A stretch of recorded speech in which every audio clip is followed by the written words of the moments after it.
ಇನ್ನು ಮಳೆ ಸಂಬಂಧಿತ ಸುದ್ದಿಗಳನ್ನು ನೋಡ್ತಾ ಹೋಗೋಣ. ಕೊಡಗಿನಲ್ಲಿ ಪೂರ್ವ ಮುಂಗಾರು ಅಬ್ಬರಿಸ್ತಾ ಇದೆ ಅಂತಕ್ಕಂಥ ಮಾಹಿತಿ ಲಭ್ಯವಾಗ್ತಾ ಇದೆ. ಕೊಡಗಿನಲ್ಲಿ ಮುಂಗಾರು ಪೂರ್ವ ಮಳೆಯ ಅಬ್ಬರ ಜೋರಾಗಿದೆ. ನಿನ್ನೆ ಸಂಜೆ ಸುರಿದ ಮಳೆಯಿಂದ ಕೆಲವು ಕಡೆ ಹಾನಿಯಾಗಿದೆ.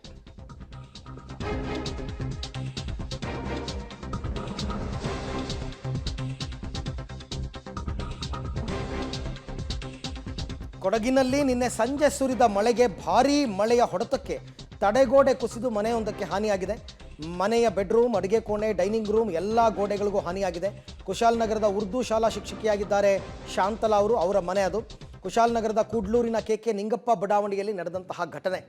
ತಡೆಗೋಡೆ ಕುಸಿದು ಮನೆಗೆ ತಡೆಗೋಡೆ ಬಿದ್ದ ಹಿನ್ನೆಲೆಯಲ್ಲಿ ಅಂದಾಜು ಒಂದು 15 ಲಕ್ಷ ರೂಪಾಯಿ ಹಾನಿಯಾಗಿದೆ. ಅದಕ್ಕಿಂತ ಮುಖ್ಯವಾಗಿ ಅವರ ಮನೆಯ ರೂಮು, ಕಿಚನ್ನು, ಡೈನಿಂಗ್ ರೂಮ್ ಎಲ್ಲ ಈಗ ಗೋಡೆ ಎಲ್ಲ ಕುಸಿದುಬಿಟ್ಟಿದೆ. ಇದು ನಿನ್ನೆ ಸಾಯಂಕಾಲದ ಮಳೆಯಿಂದ ಆಗಿರ್ತಕ್ಕಂಥ ಹಾನಿ. ದೃಶ್ಯದಲ್ಲಿ ತಾವೀಗ ಅದನ್ನು ಗಮನಿಸ್ತಾ ಇದ್ದೀರಾ. ಇವರ ಹೆಸರು, ಈ ಮನೆಯ ಮಾಲಕಿ ಹೆಸರು ಶಾಂತಲಾ ಅಂತ.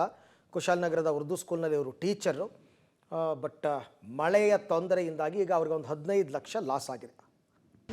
ನಿನ್ನೆ ಒಂದು 3 ಗಂಟೆ ಅಷ್ಟೊತ್ತಿಗೆ ಕುಶಾಲನಗರದಲ್ಲಿ ಮಳೆ ಶುರುವಾಯಿತು. ಆ ಟೈಮಲ್ಲಿ ನಾನು ಇರಲಿಲ್ಲ, ಹೊರಗಡೆ ಹೋಗಿದ್ದೆ. ಹಸ್ಬೆಂಡ್ ಮನೆಯಲ್ಲೇ ಇದ್ದರು. ಒಂದು 5-5:15 ಗಂಟೆಗೆ ತುಂಬ ಜೋರು ಮಳೆ ಬಂತು ಸರ್. ಮಳೆ ಬರುವಾಗ ಮೇಲ್ಗಡೆ ಹೊಲ ಇದೆ. ಹೊಲದಿಂದ ನೀರು ಜೋರಾಗಿ ರಭಸಾಗಿ ಬಂದ ರಭಸಕ್ಕೆ ಹಿಂದೆ ನಾವು ಇಲ್ಲಿ ರಿವಿಟ್ ಮಾಡಿಸಿದ್ವಿ. ಅದೇನಾಯಿತು, ಫುಲ್ಲು ಇದು ಜರಿದ್ಬಿಟ್ಟು ನಮ್ಮ ಮನೆ ಹಿಂದೆ ಗೋಡೆ ಮೇಲೆ ಬಿದ್ದುಬಿಡ್ತು. ಬಿದ್ದಾಗ ಮನೆ ಫುಲ್ಲು ಗೋಡೆ ಎಲ್ಲ ಡ್ಯಾಮೇಜ್ ಆಗೋಗಿದೆ. ಅಡುಗೆ ಮನೆ ಮತ್ತು ಡೈನಿಂಗ್ ಹಾಲು, ಬೆಡ್ರೂಮು ಎಲ್ಲ ಹೋಗ್ಬಿಟ್ಟಿದೆ ಸರ್. ಸುಮಾರು ಒಂದು 10-15 ಲಕ್ಷದಷ್ಟು ನಮಗೆ ನಷ್ಟ ಆಗಿದೆ.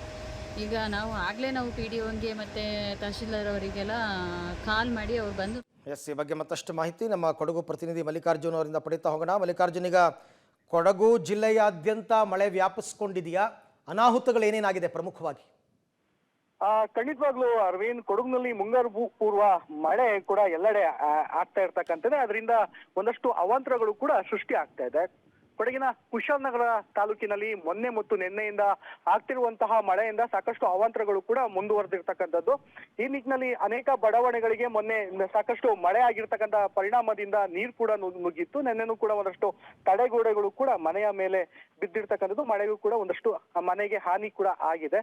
ಆದ್ರೆ ಬೆಳಗ್ಗೆಯಿಂದನೂ ಕೂಡ ಒಂದಷ್ಟು ಮೋಡ ಕವಿದ ವಾತಾವರಣ ಮತ್ತು ಬಿಸಿಲಿನ ವಾತಾವರಣ ಕೂಡ ಕಂಡು ಬರ್ತಾ ಇದೆ. Arvind, okay, thank you Mallikarjun ತಮ್ಮೆಲ್ಲ ಮಾಹಿತಿಗಾಗಿ. ಇದು ಕೊಡಗುನಲ್ಲಿ ಆಗಿರ್ತಕ್ಕಂಥ ಮಳೆಯ ಅನಾಹುತ. ಇನ್ನು ಮುಂದಕ್ಕೆ ಈ ತಿಂಗಳ ಕೊನೆಗೆ 30ನೇ ತಾರೀಕು 1ನೇ ತಾರೀಕು ಹಾಗೆ ಮಾನ್ಸೂನ್ ಕೂಡ ಎಂಟರ್ ಆಗುತ್ತೆ ಕರ್ನಾಟಕಕ್ಕೆ. ಆಮೇಲೆ ಇನ್ನೂ ಜಾಸ್ತಿ ಆಗುತ್ತೆ ಈ ಥರದ ಅನಾಹುತಗಳು. ಪ್ರವಾಹ, ಬೆಳೆಗಳು ಹಾನಿ ಆಗೋದು, ಜಮೀನಿಗೆ ನೀರು ನುಗ್ಗೋದು, ಮತ್ತು ಅಡಿಕೆ ಮರ ಮುರಿದು ಹೋಗೋದು, ಇವೆಲ್ಲ ಇನ್ನು ಮುಂದಕ್ಕಾಗುತ್ತೆ ಬಿರುಗಾಳಿ ಸಹಿತ ಮಳೆಗಳಾದಾಗ.